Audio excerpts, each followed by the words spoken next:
Bismillahirrahmanirrahim. Alhamdulillahirabbil alamin. Wa bihi nasta'inu ala umuri dunya waddin.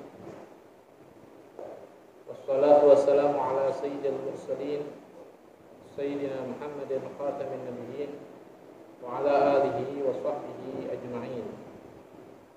Subhanaka la ilma lana illa ma 'allamtana innaka antal alimul hakim. Rabbi shrah li sadri wa yassir li amri wahlul 'uqdatam min lisani yafqahu qawli. Rabbi zidna ilman nafi'an warzuqna fahman shadiqan wa atina hikmatan bi rahmatika ya arhamar rahimin. Amma ba'd. Bersyukur alhamdulillah pada malam hari ini kembali kita berkumpul. Sudah sekian lama, sudah kurang lebih 1 bulan kita tunda sementara pengajian ini, dan alhamdulillah dibuka kembali pada malam hari ini. Ini adalah kenikmatan yang luar biasa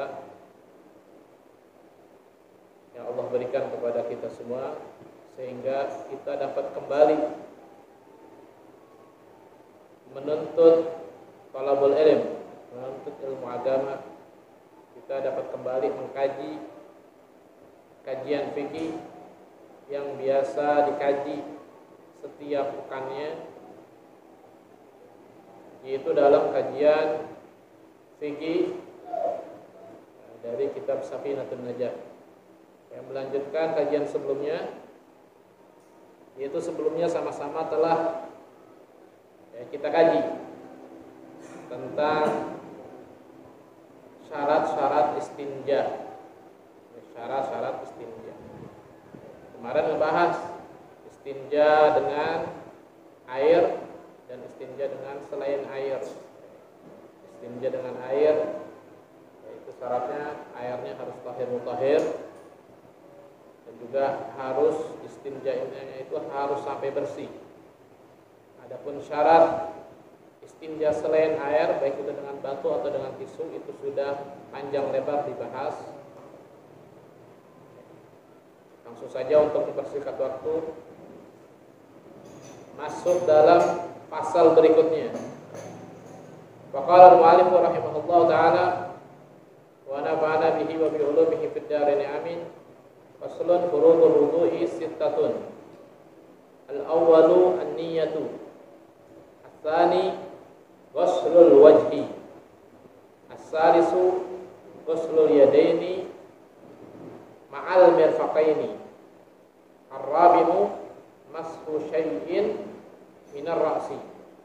Al-khamisu ghuslul rijlaini ma'al ka'baini. As-sadisu at-tartib.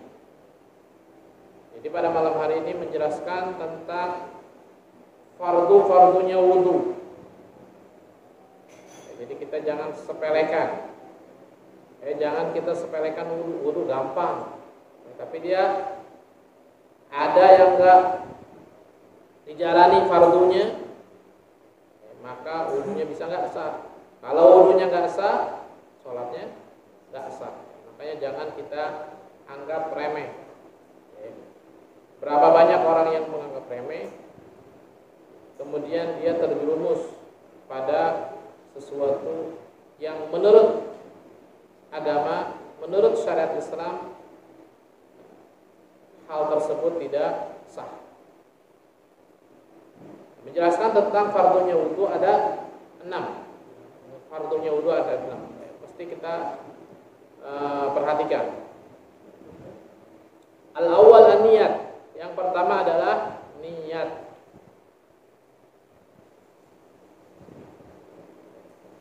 Niat ini hukumnya wajib.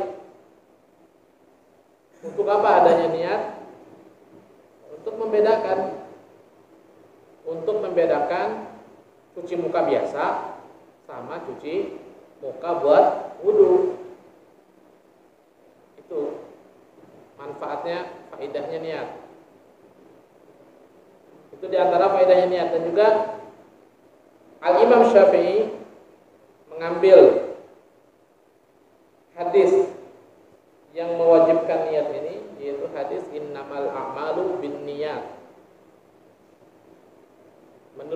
Syafi'i yang dimaksud dengan innamal a'malu binniyat yaitu innama yasihhul a'malu binniyat. Bahwasanya amal ibadah itu bisa diterima hanya dengan niat. Kalau nggak pakai niat, maka amal ibadahnya nggak diterima. Nah, niat wudu ini kita sama-sama tahu kapan. Itu ketika pertama kali kita membasuh wajah. Kita niat wudu. Niat paling ringkas, nawaitul wudu'a. Itu niat paling ringkas, nawaitul wudu'a.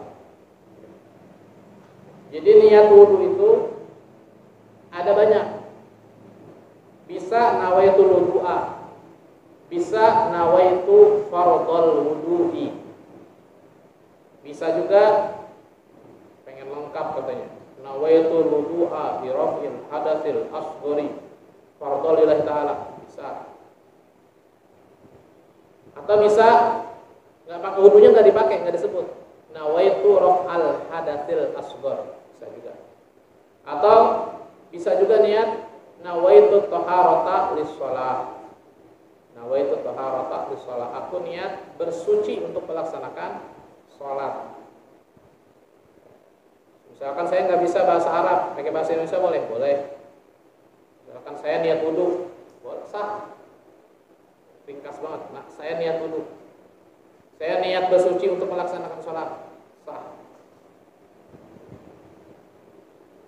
Nah, ini semua yang disebutkan tadi niat wudu bagi orang yang sehat. Ya, kayak kita nih, orang sehat nih. Maksudnya apa orang sehat? Orang yang nggak punya penyakit daimul hadas. Penyakit dikit-dikit hadas, dikit-dikit hadas. Baru wudu hadas lagi. Baru wudu hadas lagi. Ya, contohnya dikit-dikit kentut, misalkan dia punya penyakit dikit-dikit ya, buang gas misalkan. Dikit-dikit kencing misalkan, dikit-dikit keluar lagi. Atau perempuan.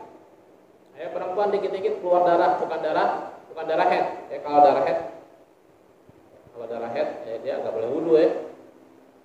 Jadi dia perempuan yang keluar darah yang tidak sesuai dengan aturan head, ya, misalkan dia di bawah 8 tahun keluar darah, nah, itu namanya darah penyakit atau darah istihadah. Ya. Atau dia misalkan melebihi aturan kadar waktu daripada darah haid menjadi darah istihadah, darah penyakit. Nah, perempuan yang dikit-dikit keluar, padahal dia bukan darah haid, dia tetap wajib sholat dan juga dia wajib wudu. Nah, orang yang daimul hadas, orang yang dikit-dikit hadas, ya, itu niatnya nawaitu istibahata fardhis shalah. Niatnya nawaitu istibahata fardhis shalah. Saya niat untuk supaya diperbolehkan melaksanakan sholat yang fardu. Kenapa nggak boleh niat nawaitu raf'al hadas, mengangkat hadas? Karena orang yang daimul hadas ini dia tidak bisa mengangkat hadas. Bagaimana dia mau mengangkat hadas sedangkan dia hadasnya terus daimul hadas, terus menerus daimul hadas. Terus menerus dia hadas. Jadi niat raf'al hadas itu nggak ada gunanya. Makanya para ulama fikih menerangkan bahwasanya orang yang daimul hadas, orang yang senantiasa hadas, maka niatnya itu nawaitu istibahata fardhis shalah. Ya, aku niat supaya diperbolehkan melaksanakan sholat fardu. Ini yang pertama daripada fardunya wudu, niat. Kemudian yang kedua, asani ghuslul wajhi. Yang kedua, fardunya wudu yang kedua adalah membasuh wajah. Membasuh wajah. Semuanya harus membasuh. Sekarang kita mengetahui sekarang kita harus mengetahui bagaimana batasannya wajah. Ya, kalau dari atas itu kita batasannya itu dari min manabiti sya'ri ra'si ghaliban. Itu dari tempat biasanya orang ini tumbuh bulu rambut. Biasanya orang tumbuh bulu rambut di sini kan. Nah, sampai apa? Ini sampai lihyen, ini lihyen. Nah, ini yang ada tulang ini namanya lihyun. 2 lihyen. Sampai sini.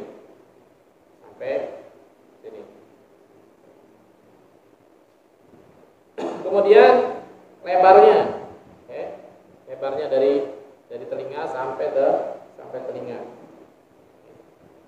Itu semuanya harus kebasuh. Sya'ran, baik itu bulu yang ada di dalamnya ataupun kulit, semuanya harus kebasuh. Jadi jangan sampai ada yang nggak kebasuh. Semuanya, kulit-kulit yang ada di wajah, kumis, apalagi nih, alis, bulu mata, semuanya harus. Semuanya harus kebasuh. Terus dalamnya mata, nggak harus. Dalamnya mata nggak wajib. Ini dalam. Semua yang nampak tuh, semuanya yang nampak. Jadi yang nggak nampak, ini dalam mulut, dalam mulut tuh. Terus dalam dalam hidung, itu nggak wajib. Terus kulit yang nggak nampak karena ketutup, karena ketutup jenggot misalkan. Nah, itu ada kulit, ada laki-laki yang mempunyai jenggotnya tebal. Jenggotnya tebal. Bukan hanya jenggot, misalkan cambangnya tebal. Saking tebalnya itu jarak 1 meter, kulitnya nggak kelihatan, nggak nampak kulitnya, ketutup. Saking tebalnya gitu, jarak 1 meter nggak kelihatan kulitnya, ketutup dengan tebalnya jenggot. Ini disebutkan dalam fikih al-kathif, itu tebal. Maka tidak wajib membasuh kulit yang jenggotnya itu tebal.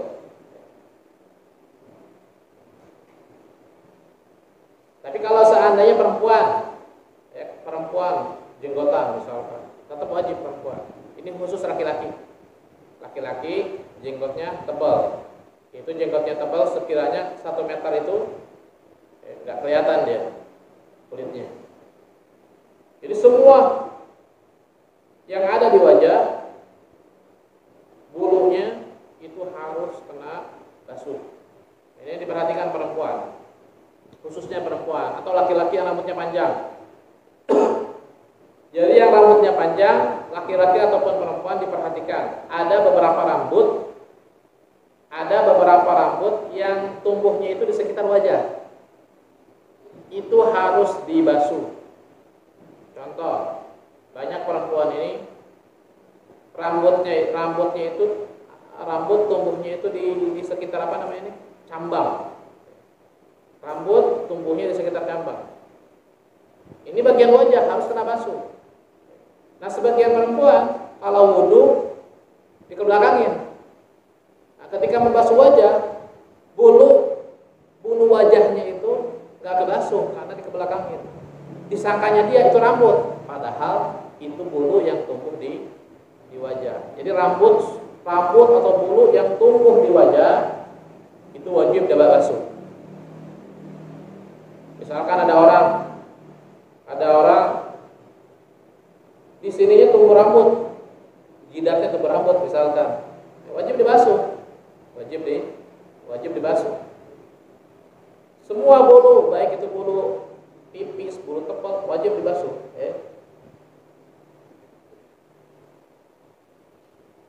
Dan juga kulitnya tuh wajib kebasuh. Itu jangan sampai ada misalkan cat. Ketika wudu airnya airnya tidak membasuhi kulit karena terhalangi dengan cat, itu nggak sah itu. Atau kalau di sekolahan tuh tip X, atau apa saja, lakban misalkan nempel, apa saja yang menghalangi sampai ke kulit wajah, itu tidak sah kalau nggak kebasuh. Jadi semuanya harus kebasuh. Kemudian yang ketiga, as-salisu, fardu wudu yang ketiga, ghuslul yadaini ma'al mirfaqain, yaitu membasuh kedua tangan beserta sikutnya, dua-duanya harus dibasuh. Jadi jangan sampai sikutnya nggak kebasuh. Nah, ini sebagian orang nih ketika wudu dia malas buka baju ya. Ya misalkan pakai biasanya orang di luar tuh pakai kemejanya panjang, dalamnya ada kaos. Ada sebagian orang kan dia kemejanya dibuka terus dia wudu, dia pakai kaos saja. Ada sebagian lagi dia malas, digulung. Nah ketika digulung, gulungnya itu nggak sampai atas, sehingga sikutnya tuh nggak kebasuh, maka wudunya nggak sah. Jadi kalau emang nggak mau buka baju, kalau mau ngegulung lengan panjang itu harus sampai melebihi sikut.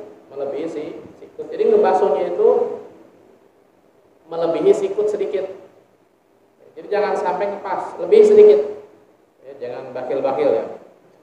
Lebih sedikit. Jangan ngepas banget gitu, lebih sedikit. Para ulama mengatakan ma la yatimul wajib illa bihi fahuwa wajib. Tidak sempurna kewajiban itu kecuali harus dilebihi sedikit. Maka dilebihi sedikit itu hukumnya wajib. Lebih banyak lebih bagus. Semakin banyak semakin bagus, karena nanti di hari kiamat akan menjadi cahaya. Jadi bekas wudu umat Nabi Muhammad SAW khususnya yang melebihi batas, ngebasuhnya itu melebihi batas. Nah itu nanti bakal menjadi nur, cahaya di hari kiamat. Makanya disebutkan di dalam kitab-kitab, itu di dalam kemuliaan umat Nabi Muhammad SAW, bahwasanya umat Nabi Muhammad itu dibangkitkan di hari kiamat dalam keadaan ghurran muhajjalin. Kenapa? Ghurran min asadil wudu. Dalam keadaan cahayanya itu luar biasa. Karena mereka ini kalau wudu itu nggak bakhil. Kalau wudu ini dilebihin dari batasannya. Misalkan sampai sikut dilebihin sama dia. Tadi kan udah tahu kan batasan dilebihin sama dia. Sampai ke bawah-bawah. Sampai ke sampai ke leher-leher. Nanti di hari kiamat dibangkitkan dalam keadaan bercahaya yang luar biasa, sampai dipuji. Kemudian yang keempat, ar-rabi'u masu syai'in min ar-ra'si. Yang keempat fardunya wudu yaitu mengusap. Kalau tadi kan membasuh. Nah, ini yang keempat, mengusap sedikit, masu syai'in, mengusap sedikit minar ra'si dari bagian kepala. Baik itu kulit, misalkan yang enggak ada rambutnya, kulit, ataupun rambut. Jadi enggak mesti rambut, kulit juga boleh. Misalkan ada orang dia botak. Depannya tuh botak. Ketika dia wudu, ngusap dikit doang. Sah. Walaupun dia enggak ke rambut. Yang penting bagian kepala. Jadi mengusap sedikit saja di bagian kepala, baik itu kulit ataupun rambut. Rambut sah juga rambut. Nih rambut kan, dikit dah. Dia malas misalkan buka peci. Malas lah buka peci. Ini dah sama dia. Sah. Syafi'i cukup sedikit, yang wajibnya itu yang fardhu cukup sedikit mengusap daripada bagian kepala, baik itu rambut ataupun kulit. Ingat, di bagian kepala. Jadi rambut yang di luar kepala walaupun tumbuhnya di kepala itu nggak sah. Contoh, rambutnya panjang. Bahkan misalkan dia rambutnya kribo, di atasnya doang apa dia? Atasnya doang gitu. Seandainya kribonya itu ditarik, itu ada di luar kepala, di bagian luar kepala, maka nggak sah. Atau misalkan perempuan atau laki-laki rambutnya panjang, pas bagian membasuh kepala, dia ngebasuh rambutnya yang panjang itu, basuh sama dia. Ini nggak sah, nggak sah. Jadi intinya bukan rambut, karena ada sebagian orang memahami membasuh, mengusap rambut, bukan, tapi kepala. Nah, kepalanya itu baik itu rambut ataupun kulit. Nah, kalau rambut harus di bagian kepala. Kalau ada rambut yang di luar kepala, maka nggak sah. Jadi kalau mau rambutnya di bagian kepala. Kemudian yang ke-5, al-khamisu ghuslul rijlaini ma'al ka'baini. Yang ke-5 adalah mengusap dua kaki beserta dua mata kaki. Jadi batasannya itu sampai mata kaki, membasuh kedua kaki beserta kedua mata kaki. Ini juga sama, lebihin, jangan lepas. Lebih sedikit, ma'alaiti wajib illa bihi bahwa wajib. Lebih bagus lagi apa? Sampai betisnya juga dibasuh. Itu yang dimaksud dengan al-ghurral muhajjalin. Umat Nabi Muhammad itu ghurral muhajjalin. Yub'atsu ghurral muhajjalin di hari kiamat. Itu yang dimaksud. Itu ketika membasuh wajah dilebihi sampai ke bawah. Ketika membasuh tangan dilebihi sampai di atas sikut. Ketika membasuh kaki dilebihi sampai betis. Kemudian yang ke-6, as-sadisu at-tartib. Yang ke-6 adalah tertib sesuai dengan urutan. Jadi urutannya wajah dulu, kemudian niat ketika membasuh wajah, terus tangan, terus kepala, terus kaki. Jadi harus tertib. Kalau nggak tertib, misalkan tangan dulu, habis tangan wajah, nah, itu nggak sah. Harus tertib.